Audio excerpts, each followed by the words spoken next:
The Metropolitan Waterfront Alliance design team's members represent community organizations brought together to study selected New York Harbor infrastructure systems. The Newtown Creek Water Treatment Control Plant was built in the 1960s in Greenpoint, Brooklyn. Here, millions of gallons of raw sewage are processed every day. Effluent is pumped here from stations in surrounding boroughs, where it goes through a series of treatment to remove contaminants. When approximately 75% clean, it can be pumped back into the East River to be recycled. Each step of the process is designed to gradually reduce pollutants in the water in only 7 hours. These steps are primary treatment, secondary treatment, disinfection, thickening and digestion, dewatering, and removal. Digested sludge is transferred by nearby boat to be dewatered in the Bronx. The plant is currently undergoing a major upgrade program, which will make it a truly 21st century facility. Effluent is actually considered influent when it flows into the plant through the sewer system, either by gravity or by powerful pumps such as these in the main pumping station. In the screening chamber over the holding tanks, large objects, such as cardboard or plastic, are lifted from the raw liquid sewage below with mechanized rigs, so they can be dewatered and compressed. In wet weather, more of this material ends up here because it is washed down storm drains. The extruded screenings are then trucked to landfills. Trash, grit, grease, and large pollutants are removed from the wastewater, leaving a primary sludge before secondary treatment. The white tanks are odor controllers containing charcoal filter elements. This is the wet well tank, where heavier solid particles settle to the bottom of the wastewater and are pumped through cyclone degridders, which separate sand and gravel. At this stage, around 40% of the pollutants have been removed from the wastewater. What is left after trash and large pollutants are removed includes commercial grease and oil, organic household waste solids, and other waste contaminants or sludge, which is sent to primary settling tanks before being disinfected. Until recently, the plant was powered in part by giant methane generators, which have now been dismantled and replaced by electrical power from Consolidated Edison, a local utility. Requiring enough power to supply a medium-sized town, the cost of running the plant has escalated. The quantity of methane, a potential fuel, produced here from waste gases is considerable, but the DEP presently uses it minimally to heat boilers and burns off the rest. The water treatment plant of the future. It's being built today with an expected completion date of 2012. At a cost of some $2 billion, the award-winning Newtown Creek Water Treatment Control Plant upgrade program, designed by Stephen Polshek Partners, adds 17 acres to the original site since construction began in 1998. The 130-foot-high egg-shaped digesters will be visible for miles. The new state-of-the-art plant will not actually increase wastewater processing capacity, but will operate cost-effectively to minimize emissions and improve contaminant removal to federal and state requirements of 85%. A group of Greenpoint residents, the Newtown Creek Monitoring Committee, has been working actively with the DEP to monitor environmentally safe design and construction. 2 artist plans have been approved for the Percent for Art program amenities. Internationally acclaimed artist Vito Acconci has created a publicly interactive main building. What our project tries to do, in general, is nudge the edge of the plant, displace the edge of the plant to make room for people. The concrete base winds into the pool so you can sit in the middle of water. Site-specific artist George Tracus's Nature Walk project will lead visitors through the plant to a waterfront promenade on Whale Creek. We're calling it a nature walkway, so I really started developing a kind of signage that would really become a real learning tool. The sense of the nature walkway, you know, it starts getting more and more fulfilled as an experience, not in terms of just, you know, sitting there and looking out at what people are really somewhat anxious about, a marine transfer station or an automobile recycling situation, but can look inside the park parameters and learn from what the site was before. In this space in here is where the granite slabs get stepped down. Structurally now we finally got it solved. Bulkheading with another sheet piling wall back in there with tiebacks, and then with fabric and riprap, and then over that I placed the granite. There's a lot of granite. We're talking like 120 feet. Grand kind of staircase stepping down into the water. So when the water comes up, the high tide laps into it. When it goes down, she laps down to the edge. So I have a feeling that this area will be well used. People sitting, talking, picnicking, fishing, kayaking, whatever. Both of these projects are sponsored by the Percent for Art project, which stipulates that 1% of a project's cost be spent on public art amenities. Sludge digesting takes place in these geodesic domes where bacteria grow. After biological treatment, when pollutants are consumed, the aerated or activated sludge then flows to the settling tanks. It takes from 3 to 6 hours for the wastewater to pass through these aeration tanks. Aeration allows heavier waste particles to reach settling density and separate from the organic matter, which will be broken down by bacteria. This building houses a bucket elevator and incline screw, which separates heavier material by gravity. The suspended organic matter then flows into nearby tanks, where it is consumed by millions of hungry microorganisms. These microorganisms eliminate biochemical oxygen demand, or BOD, which, if untreated, would seriously reduce the oxygen levels in our rivers. When the microorganisms eat the suspended organic solids, they get fatter and settle to the bottom, where they are collected. A portion of these microorganisms are recirculated to aeration tanks, where they actively reproduce to provide new concentrations of hungry bacteria. In this way, the water is cleaned to within 75% removal, which conforms to present federal and state laws to ensure that effluent quality, as it's pumped into the East River, is fishable and swimmable.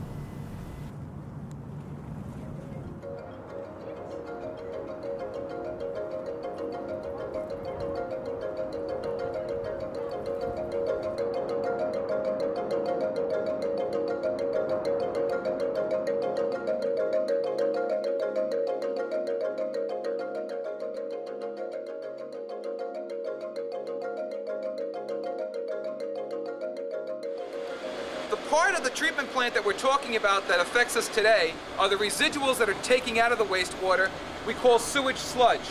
We have a pipeline that exists now between the Newtown Creek plant and the East River sludge storage facility that we're at right now.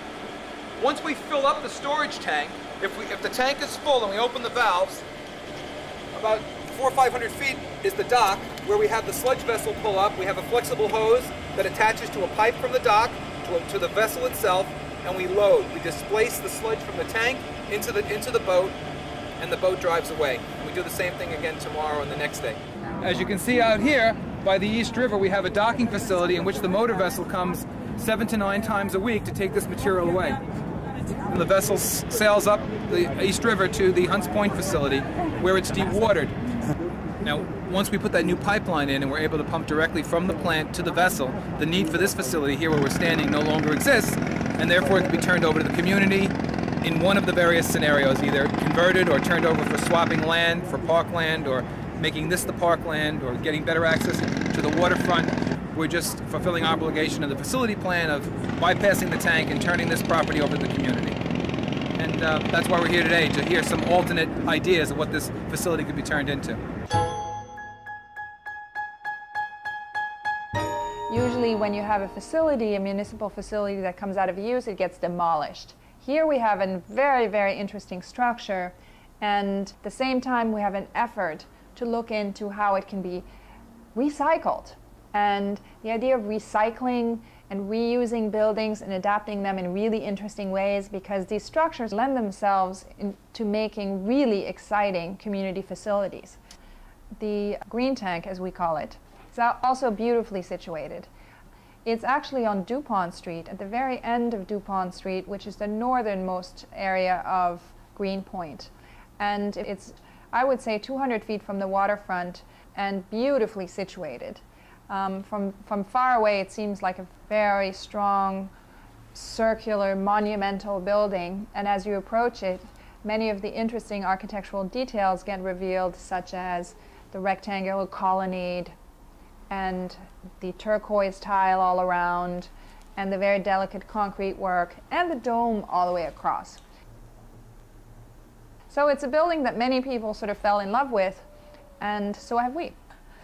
Now, if you look at the pictures of the tank, you realize that the tank has no windows in it. So one of the things to look at is how can we make windows into it? How can we use this wonderful, huge space that has a domed roof for potential community space? What have we been thinking of? The first idea was theater, community performance, having a large space that really looks out at the water. Another idea is to have a swimming pool up in the air.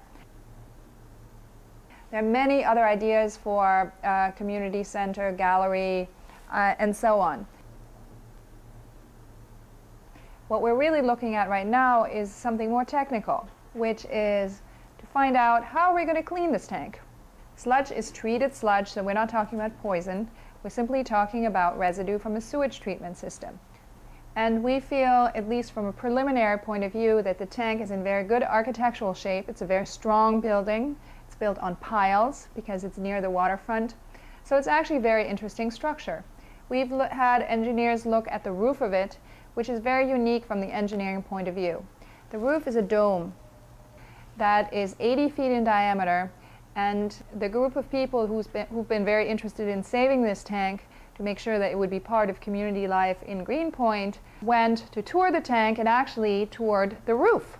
So we actually walked on this incredibly wonderful dome with these amazing views all across the river, looking at Manhattan, looking up and down the East River, looking at what we hope one day will be a beautiful East River esplanade and park in Greenpoint.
We're sitting in the courtyard of the Point, which is the home of the Point Community Development Corporation. Point is a community center in Hunts Point, and we're dedicated to youth development and the cultural and economic revitalization of our community, the Hunts Point section of the Bronx. That means helping to revive the natural environment and the built environment. And instead of looking at Hunts Point as a godforsaken industrial zone, cast off, marginalized by the rest of the city, we saw it as a peninsula surrounded by water with great opportunities for parks and ferries and waterfront concerts and performances and all those things that add to the quality of life. When we find activities that engage kids in cultural undertakings at the waterfront, where we're sort of hitting all the things we like to do at once. We're helping to revive the waterfront, build constituencies for clean water and clean air, and at the same time we're using culture sort of as a lever to get people involved in that. There's 690 acres in Hunts Point. Only a small percentage of it, maybe 30% of that land, is residential. The rest of it is industrial, and that affects the residential neighborhood. Trucks have to pass through the residential to get to the industrial. Great chunks of land belong to the city, and so the city is doing a couple of big things. They're building the Fulton Fish Market, or the new Fulton Fish Port, as they say, out here in Hunts Point, and they're expanding the sewage treatment plant. And the designs that the city has been putting forth are still, in our opinion, traditional in the sense that they tend to be truck dependent, anticipating most inbound and outbound freight will be by truck and not train. You know, you'll find a way that the rest of the people in New York City, I think, will appreciate the Fulton Fish Market better if it's more of a friendly facility than the Hunts Point Market is. You know, and more transparent, that people can see what goes on there instead of making it a prison, which is what the Hunts Point Market looks like. It was designed to accommodate barges, doesn't use any waterborne transport. Inbound and outbound trucking is remarkable. I mean, it's probably 10,000 plus trucks a week just for the Hunts Point Market. And the internal combustion engine on land-based transport has taken an enormous toll on air quality, on efficiency, and even on cost. Most cost-effective way to do this is also the most environmentally sound way, and that's by water. We're going to look at a couple of points along this greenway where the Bronx River is particularly wide and beautiful and untouched. And one of the consequences of having the market here since 1967 was that they walled off the river. Bad for people, but it did protect it in a way, because there is no longer a possibility of dumping cars throughout most of this area. This is one of the main truck routes in Hunts Point Garrison, and something we're trying very hard to change. Although we have yet to be able to convince the people at New York City DOT. The railroad track certainly preceded the highway. In fact, this was, years ago, a pretty sleepy street. Just past here, through this rail line, through that tunnel, is a cement plant. An important link in the Greenway. When this does become a reality, we need to figure out how to get people on this side of the river from the cement plant into the sculpture garden site and then wrapping around to the Lafayette site. There have been many different proposals. There is one temporary proposal to bring people up, along, down, across at Bronx River Avenue, and then back up. It's kind of a zigzag. The easiest way, but perhaps not the safest or smartest way, is to just walk through the rail tunnel. Rail tunnel has some great graffiti art in it, but trains are so few and far between. It's not so much a problem from the trains, but not the greatest way to bring kids to see a park. And until that connection is made, Hunts Point, the isolation of Hunts Point is reinforced by the separation between these potential greenways. Greatest thing is to take groups of kids boating. They tell their parents about it. Hey, there's a river here. And some of the parents remember before the Hunts Point Market came here, when people used to come out to the waterfront to go fishing, and that's starting to revive again. And people all over the city, of course, are looking at their waterfront as not something unwanted, not something that people want to stay away from, but as an asset. And that's happening in Hunts Point.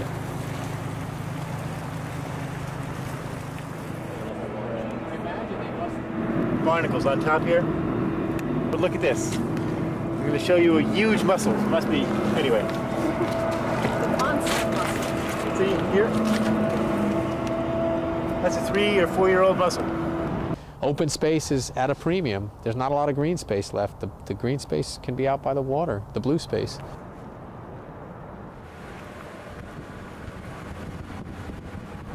We're starting to have businesses looking at themselves and saying, hey, you know, we have neighbors here.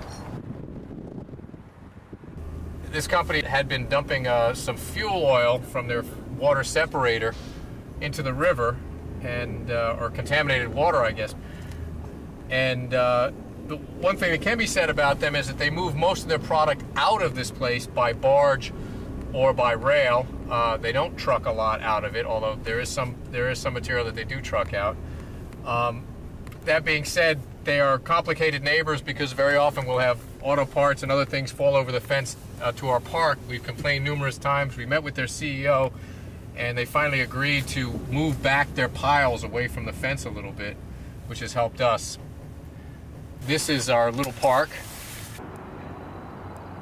Open space is at a premium. There's not a lot of green space left. The green space can be out by the water, the blue space. You know, and that's one thing that people in neighborhoods that are on the fringe look for. Where do you breathe fresh air? You go to the waterfront. Used to be that's where they dumped everything, including bodies and animals. And came out, we pulled out 167 tires right behind from where that container is, about 250 bags of garbage. Underneath that rock down there to the far left, you know, was the stash of clean needles that people would keep there for, you know, their street end activity. But the urban design, you know, the geometry is interesting, and also sort of a security threat in that the sight line isn't exactly continuous. So you've got sort of a blind alley there to the left, and it's part of the reason that nobody ever even knew this was here, because you couldn't see through to the river. In the spirit of a new era of waterborne transportation, the Point Community Development Corporation is now working with architect Claire Weiss to create a boathouse in the street end park. Such a facility would perform an environmentally restorative role to the waterfront and would provide much-needed public access to the water for local residents, workers, and visitors. As centerpiece to the Hunts Point Greenway development, this boathouse would offer community boat building and storage while encouraging stewardship for the lower Bronx River and for its ecological recovery. A better understanding of the environmental impact industrial and residential waste has had on the lower Bronx River is necessary. It was possible once to fish and swim here, but the river has been poisoned by more than a century of chemical and organic waste dumping. Water quality can slowly come back, but with industrial and residential zones close by, the problems associated with combined sewer overflows and commercial waste runoff must be studied carefully if they are to be minimized and eventually reversed. Take a quick look inside the food distribution center and how they use their waterfront. Just a really interesting part of it. On the left side is produce, on the right side is distribution through the co-op side of the market, which includes meat, dairy, and groceries. Most of the trucking coming through here is produce, and so if we could move some portion of produce and food that is bound for Hunts Point by water or by rail or other means, that would be very helpful. I don't think the market is going to be giving up any land, but EDC is doing a study for us, and they're spending quite a bit of money, $70,000, to study a good location for a wholesale to the public market within Hunts Point. We want it in the peninsula. We prefer to have it near the water to get people close to the river, but I think it's a good thing to have any which way we can get it. This is going to be the Fulton Fish Market.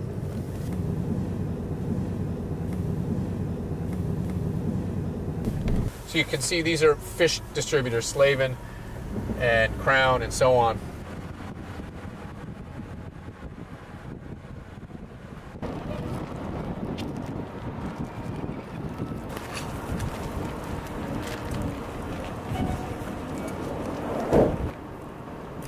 As we were saying, this is our old MTS, the Marine Transfer Station. It's a big hulking structure.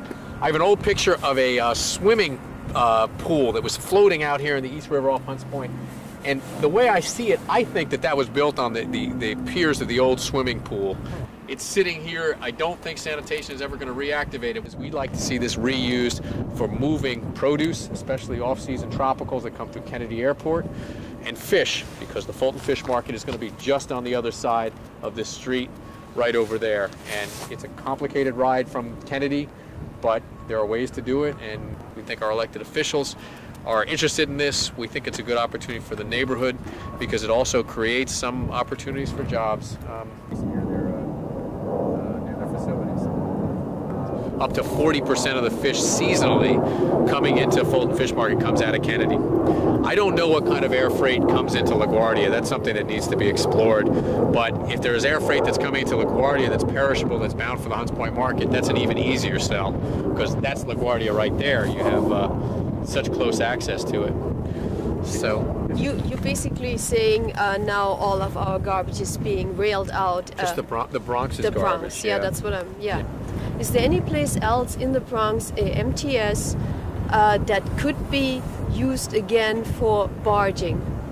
Of garbage. If you turn this, because garbage is always going to be here. Yeah. If you turn this into something else, what are you going to do with your garbage? Are you basically cutting the only MTS in the Bronx existing out of the picture forever? That's my question. Well, this will probably, I can almost say with certainty, never again be activated for garbage because the Hunts Point market is so powerful, and with the fish market right there, it's not going to happen. Although it does happen in other places. We have been asking for ways to move garbage by rail that are efficient and quick, or to move garbage as long as it's the Bronx's garbage. The issue for Hunts Point has been the major plans were to barge garbage to Hunts Point, at least 40% of the city's residential waste, and then move it out by rail. But essentially the point is an isolated, well, it's isolated if you look at land transport. If you look at water transport, however, it's perfectly located to bring barges to it. So you couldn't do better than by barge or boat. It sticks out in the water. It was actually identified by Gouverneur Morris as one of the areas that wanted to set up the Port of New York, and it's still a good place for it. Each day at the Hunts Point Market and the new fish port, large volumes of organic waste can be recycled as compost and fertilizer. On-site composting stations would generate a commercial product which could also be used locally to cultivate abundant green spaces along the river's edge. VC Paper is a privately owned company that recycles consumer waste paper to make cardboard for packaging. Located in Staten Island, just north of the Fresh Kills landfill, VC Paper's recycling provides an economic alternative to garbage export. VC pays the city some $30 a ton for waste paper and saves the city $60 a ton in exporting fees. In this way, the city saves $90 a ton for recycling paper. 70% of the paper to be recycled arrives here by barge from the 59th Street Waste Transfer Station on the Hudson River. VC receives 7 or 8 barges a week, each of which carries 500 tons of waste paper. This mill processes 250,000 tons of paper per year. Here, 35 to 40% of all the city's paper waste, around 180,000 tons, is recycled into corrugated cardboard boxes.